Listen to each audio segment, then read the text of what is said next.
So as a gastroenterologist and recent టైమ్స్లో కూడా మన ఒక గట్ హెల్త్ అనేది కూడా వెరీ వెరీ ఇంపార్టెంట్. ఏంటంటే ఆ గట్ హెల్త్ బాగుంటే అన్నీ బాగున్నట్టే మన లైఫ్లో. ఆ హెల్త్ అనేది కూడా మొత్తం బాగుంటుంది, వేరే అవయవాలు కూడా అన్నీ దాని కరెక్ట్ ఫంక్షన్ అనేది కూడా జరుగుతూ ఉంటుంది అంటారు. సో గట్ హెల్త్ నిజంగా అంత ఇంపార్టెంటా? గట్ హెల్త్ అనేది యూజువల్‌గా ఒకప్పుడులా లేదండి. గట్ హెల్త్ ఒకప్పుడు ఇంట్లో ఫుడ్ ఎక్కువ తినేవాళ్ళు. మన చిన్నప్పుడు గానీ, అందరూ పిల్లలు గానీ, బయట ఫుడ్ ఎక్కువ ఉండేది గాదు. ఇప్పుడు ద మొమెంట్ ఈ ఫుడ్ డెలివరీ యాప్స్ అన్నీ వచ్చేసిన తర్వాత పిల్లలకి ఏ టైంలో ఏది గావాలంటే అది యూజువల్లీ ఔట్ సైడ్ ఫుడ్ అట్లా వచ్చేస్తుంది. వచ్చేస్తుంది. సో, ఒకప్పుడు చక్కగా ఇంట్లో ఫుడ్ తినేవాళ్ళు. అప్పుడప్పుడు వారానికి ఒక్కసారో రెస్టారెంట్‌కెళ్ళేవాళ్ళు, బయట తినేవాళ్ళు. Okay. That's a different thing. ఇప్పుడు గట్ హెల్త్ సరిగ్గా ఉండాలంటే మనం తినే ఫుడ్ సరిగ్గా ఉండాలి. రైట్. మనం తినే ఫుడ్‌లో క్వాలిటీ కన్నా కూడా టేస్ట్‌కి ఇంపార్టెన్స్ ఉన్నప్పుడు వాళ్ళు ప్రిపేర్ చేసేవాళ్ళు కూడా దీని టేస్ట్ ఎక్కువ ఉండాలి, ఏది కలిపినా పర్వాలేదు అన్నట్టు ఉంటారు. సో, ఆబ్వియస్లీ వాళ్ళకి వాళ్ళ సేల్ ఇంపార్టెంట్. రైట్. వాళ్ళకి మన health is not important. But ఇంట్లో మన మదర్ ప్రిపేర్ చేశారనుకోండి, వాళ్ళకి టాప్ ప్రియారిటీ ఏముంటది, మన హెల్త్ బాగుండాలి, కొంత టేస్ట్ ఉండాలని 2 ఉంటాయి. యా. ఆ ప్రేమ అనేది ఉంటుంది, వీళ్ళ ఆరోగ్యం అనేది ఉంటుంది. అది అవుట్ సైడ్ ఫుడ్ డెలివరీ యాప్స్‌లో అది ఉండదు. కాబట్టి మనం చెత్త అంతా తినేసరికి ఇప్పుడు గట్ హెల్త్ చాలా మంది గ్యాస్ అని ఉదయం లేస్తే గ్యాస్, అదేదో అందరూ సర్వసాధారణం ఫోన్లన్నీ అయిపోయింది గ్యాస్, సార్ అదైతే. అంతా గ్యాస్ మయంలాగా అయిపోయింది ప్రపంచం అంతా. అందరూ సార్ గ్యాస్ అంటారు, లేదంటే తేపులు అంటారు, లేదంటే కింద నుంచి అంటారు, లేకపోతే ఉబ్బరం అంటారు. ఇంకా విచిత్రమైన కంప్లైంట్లు. అంటే మనం విచిత్రమైన ఫుడ్లు తిన్నప్పుడు రైట్. అన్ని టెక్స్ట్ బుక్లో డిస్క్రైబ్ చెయ్యని కంప్లైంట్స్తో వస్తుంటారు. ఓకే. ఎందుకంటే టెక్స్ట్ బుక్లు పేషెంట్ చూసి రాస్తారు. యా. కాబట్టి బుక్లో ఉన్నదంతా పేషెంట్లో ఉండాలనుకుంటే ఉండదు. ఎందుకంటే ఈ బుక్కులు రాసే టైంలో ఈ ఫుడ్ డెలివరీ యాప్లు లేవు. ఓకే. కాబట్టి ఇప్పుడు వచ్చే కంప్లైంట్స్ అన్ని చూస్తుంటే ఇంకా విచిత్రమైన కంప్లైంట్లు వస్తున్నాయి. ఇప్పుడు అంటే ఇప్పుడు బుక్స్ కనుక రాస్తే, అంటే అప్పుడు బుక్స్ సుమారు ఒక 1000 పేజెస్ అప్రాక్సిమేట్ మనం అనుకున్నాం. అంటే ఇప్పుడు సుమారు ఒక 50,000 పేజెస్, 1,00,000 పేజెస్ పెట్టుకొని బుక్ పెట్టుకొని ఇంత పెట్టి తిరగాలి. రోజుకి బుక్కుల సైజ్ పెరిగిపోతుంది. So but okay, gut health is very important. మన పేగులో ఆల్మోస్ట్ ట్రిలియన్స్ ఆఫ్ బ్యాక్టీరియా ఉంటాయండి. They are all good bacteria, మనకి హెల్ప్ చేస్తూ ఉంటాయి. మనకి కొన్ని హార్మోన్స్ని తయారు చేస్తాయి, మనకి కొన్ని ఇమ్యూనిటీ పవర్ని పెంచే బ్యాక్టీరియా ఉంటాయి. They are symbiosis. ఇప్పుడు మనకి కొన్ని బ్యాక్టీరియా, మనకి చాలా మంచి బ్యాక్టీరియా ఎక్కువ ఉండాలి. సో కొన్ని చెడు బ్యాక్టీరియా కూడా ఉంటాయి. ఒక్కోసారి మనం అన్హెల్దీ ఫుడ్ ఎక్కువ తింటా ఉంటే ఆ చెడు బ్యాక్టీరియా పెరగటం వల్ల మనకి రకరకాల వ్యాధులు, క్రాన్స్ అని, అల్సరేటివ్ కోలైటిస్లు అని రకరకాల జబ్బులు రావచ్చు. గ్యాస్ సమస్య అని, ఐబిఎస్ అని రకరకాలు. So gut health is very important. And stress వల్ల కూడా ఒకప్పుడు కన్నా ఇప్పుడు స్ట్రెస్ లెవెల్స్ పెరుగుతూ ఉన్నాయి. ఆ స్ట్రెస్ లెవెల్స్ పెరగటం వల్ల వాళ్ళకి స్ట్రెస్ ఎప్పుడైతే పేగులు కదలికలు ఇష్టం వచ్చినట్టు జరుగుతాయి. సార్ అది ఎమోషన్స్కి సంబంధించి మరి ఇక్కడ అంటే దానికి దీనికి లింక్ ఎలా పడుతుంది సార్? అంటే ఇప్పుడు మీరు ఎప్పుడైనా ఒక పిల్లల్ని భయపెట్టారు అనుకోండి, సడన్ గా ఇది పోసేసుకుంటారు. అవునా? నడిచిపోయింది అంటారు. ఇది కూడా అవుతుంది. అంటే వాళ్ళు భయపెడితే పేగులు కదులుతాయి. ఓకే. సో పేగుల movements are related to stress. Okay. So there is everything is inter related. ఇప్పుడు మన ఏలు కదిలించాలనుకోండి, మన బ్రెయిన్ నుంచి ఒక సిగ్నల్ వస్తుంది. ఇట్ ఈస్ సొమాటిక్ అనమాట. మన పేగులు నేను కదిలిస్తానంటే కదలవు అవి. They are autonomic nervous system కంట్రోల్లో ఉంటాయి. అటానమిక్ నర్వస్ సిస్టమ్ కంట్రోల్ అంటే 10 నిమిషాలకు ఒకసారి, 20 నిమిషాలకు ఒకసారి దాని మూమెంట్ ఇలా ముందుకి పేగులు కదలికలు అనేది వస్తుంటాయి. అవి స్ట్రెస్ని బట్టి ముందుకి వెనక్కి వెళ్తుంటాయి, ఇష్టం వచ్చినట్టు కదలికలు ఉంటుంటాయి. So stress is one important thing which impairs the gut health apart from latest outside food epidemic. అంటే అవుట్ సైడ్ ఇక అది మీరు ఆ టర్న్ ఓవర్స్ చూస్తే మైండ్ బ్లాక్ అయిపోవాల్సిందే. ఫుడ్ డెలివరీ యాప్స్ మీరు రీసెంట్ టైమ్స్లో అయితే వాళ్ళు రికార్డ్ బ్రేక్ చేస్తున్నారు సార్. అంటే మోస్ట్ ప్రాఫిటబుల్ జాబ్ అన్నట్టు కూడా అసలు యాప్స్ అనేది కూడా తయారైపోయాయి. ఏంటంటే ఇప్పుడు మీరు ఒక్క ఇంట్లో ఒక పూటకి ఒకళ్ళు ఒక రెస్టారెంట్లో ఆర్డర్ పెట్టుకోవట్లే, నాకు ఇది ఇక్కడ కావాలి, నాకు ఇది ఇక్కడ కావాలి, ముగ్గురు బాయ్లు వచ్చి డెలివరీ చేసే టైమ్స్ కూడా ప్రతి ఇంట్లో మీకు I don't think any one is exception. ఎవరింట్లో అయినా కానీ ఒకళ్ళు ఉంటే ఒకళ్ళు పెట్టుకుని దాన్ని అడ్జస్ట్ అయ్యి తిందాం అని కూడా ఉండట్లేదు. నాకు ఇది కావాలి, నాకు ఇక్కడ ఇది కావాలి, ఇద్దరు పెడుతున్నారు. అనవసరంగా ఎక్కువ అయిపోయి మిగిలిపోతుంది కదా అని ఇంట్లో వాళ్ళు అందరూ ఎవరో ఒకళ్ళు తినేసి ఇంకా పాడు చేసుకుంటున్నారు.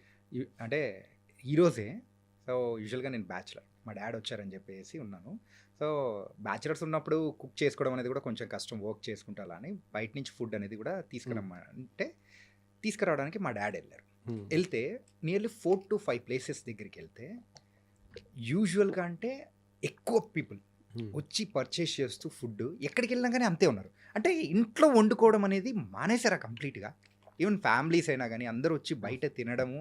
ఒకప్పుడు బయట తినడం అనేది వీక్లోనో మంత్లోనో సరదాగా వచ్చి తినేవాళ్ళు, కానీ ఇప్పుడు అది అలవాటుగా మారిపోయింది. ఇది ఎంతకాలం అనేది బాగుంటుంది అంటే దాన్ని ఎవరు హెల్ప్ చేయలేమండి. ఎందుకంటే ఆడుతూ పాడుతూ కుక్ చేస్తూ అందరూ కూడా ఈ వర్క్ స్ట్రెస్ ఉంటుంది. వాళ్ళ వర్క్ దేంట్లో అయినా వర్క్ 7-8 గంటలు పనిచేసి వాళ్ళు వెళ్ళి కుక్ చేసుకోవాలనుకున్న చాలాసార్లు ఉమెన్ కూడా వర్క్ చేస్తూ ఉంటారు.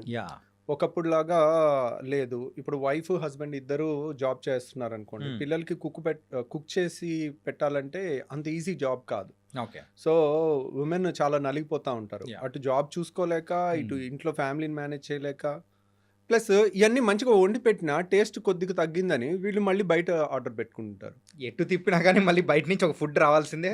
ఇప్పుడు పిల్లలకి మంచి హెల్దీదని చెప్పి చేయగలం, కానీ వాళ్ళ వెనకాల తిరిగి పెట్టాలంటే ఒకప్పుడు పిల్లలకి గంట సేపు తిరిగి పెట్టేవాళ్ళు నోట్లో. ఇప్పుడు ఎక్కడ వీలవుతుందండి పాపం. అంతా ఫాస్ట్ మూవింగ్ వరల్డ్ అయిపోయింది. అంతా ఎవరి జాబ్లో వాళ్ళకి స్ట్రెస్లు అన్నీ ఉంటున్నాయి. సో ఏముందిలే, ఒక క్లిక్లో మనకు వచ్చేస్తుంది కదా, ఈజీగా అయిపోతుంది కదా. That's a convenience. కన్వీనియన్స్ని వీ కెనాట్ స్టాప్. ఓకే, మనం ఆపలేము. అదేంటంటే వాలంటరీగా ఓహో దిస్ ఇస్ నాట్ రైట్ అనేది మనం మెల్లగా ఇంజెక్ట్ చేస్తుంటే దే థింక్ ఓవర్, ఓకే ఇది కరెక్ట్ కాదు నాన్న, ఇది కరెక్ట్ కాదు. వారానికి ఒక రోజు అని ఒక ఫ్యామిలీలో rule, family head mother father ఒక రూల్ పెట్టుకున్నారనుకోండి, ఓకే సమ్టైమ్స్ పిల్లలు వింటారు. మెల్లమెల్లగా అలాంటి అలవాటు చేస్తే యూజువల్గా అలాంటి డిసిప్లిన్ ఫ్యామిలీస్ కూడా చాలా ఉంటున్నాయి, బయట ఫుడ్ ఎక్కువ వద్దు అని. సో కానీ దాన్ని ఆపటం అంత ఉప్పెన్లాగా మీద పడిపోతూ ఉంటుంది. It's not easy thing.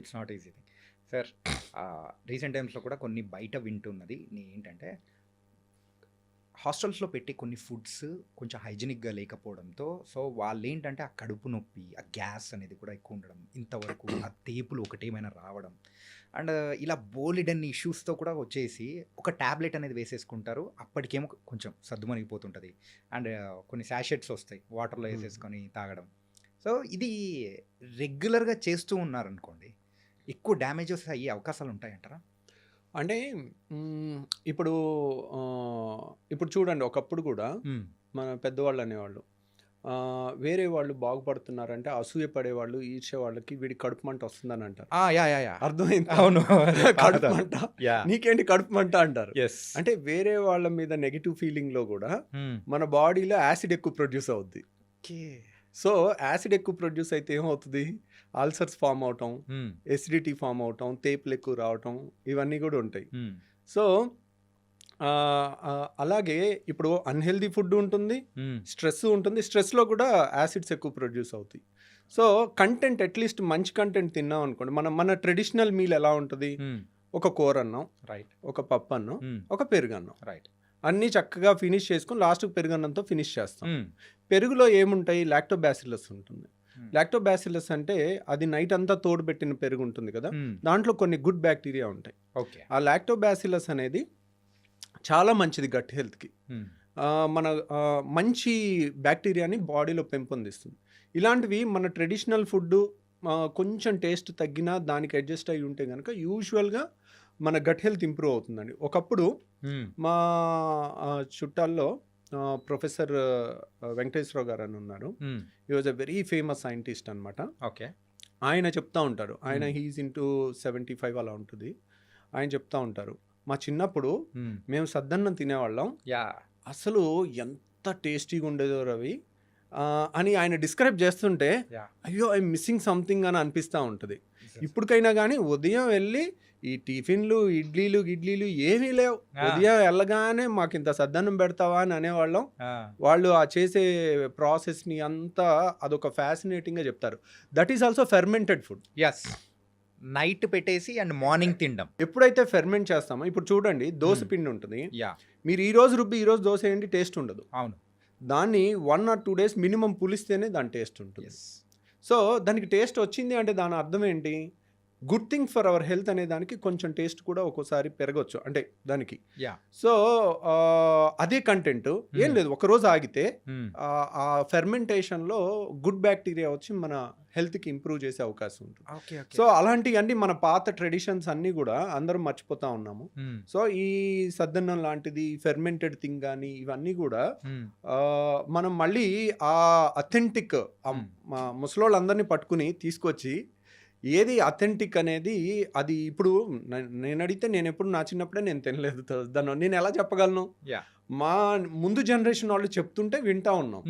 So కానీ ఇప్పుడు అథెంటిక్ చేసేవాళ్ళు ఎక్కడో ఏళ్ల మీద లెక్క పెట్టచ్చు. వాళ్ళని తీసుకొచ్చి దాన్ని తయారు చేయించి దాన్ని ప్రాపగేట్ చేస్తే ఇప్పుడు మంచి తోడేస్తే మంచి టేస్ట్ పెరిగి వస్తుంది. అట్లాగే ఆ సద్దన్నంలో కూడా వేసే కంటెంట్ స్టార్టర్ ఉంటుంది.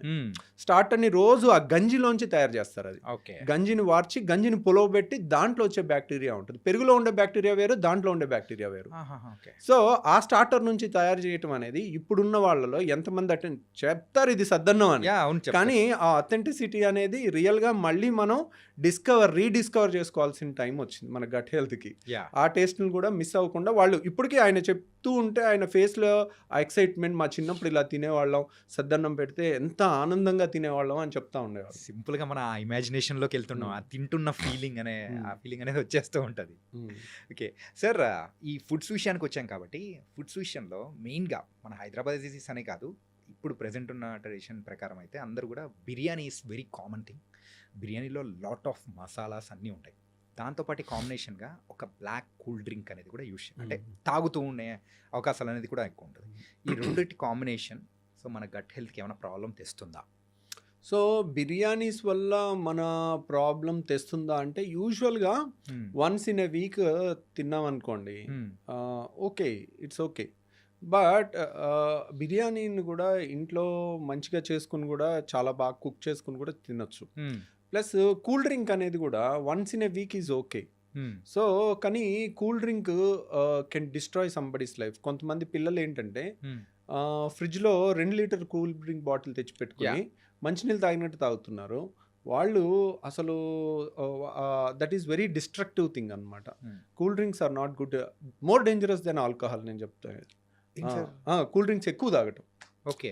So it has not because of gas వల్ల కాదు. Gas is very good. Gas ఏముంటుంది దాంట్లో ఉండేది కార్బన్ డైఆక్సైడ్. కార్బన్ డైఆక్సైడ్ తాగామనుకోండి వెంటనే తేపు వచ్చేస్తుంది, లేదంటే కరిగిపోయినా కానీ గాల్లో మనం ఆక్సిజన్ కన్నా కార్బన్ డైఆక్సైడ్ 20 times ఫాస్ట్గా బాడీలోకి వెళ్తుంది. అలాగే 20 times ఫాస్ట్గా బ్రీతింగ్లోంచి బయటకు వచ్చేస్తుంది. So 20 times faster diffusion. కాబట్టి మనకి carbon dioxide is not unhealthy. But ఆ కూల్ డ్రింక్లో ఒక కోకా-కోలా గ్లాస్లో 16 ప్యాకెట్ల షుగర్ ఉంటుంది. 16 ప్యాకెట్ల షుగర్. మీరు కోకా-కోలా సీఈఓని ఇంటర్వ్యూ చేసింది ఉంది, మీరు కావాలంటే యూట్యూబ్లో చూడొచ్చు. కోకా-కోలా సీఈఓని మన సినిమా హాల్లో తీసుకునే ఈ సైజు కూల్ డ్రింక్ గ్లాస్ ఉంటుంది.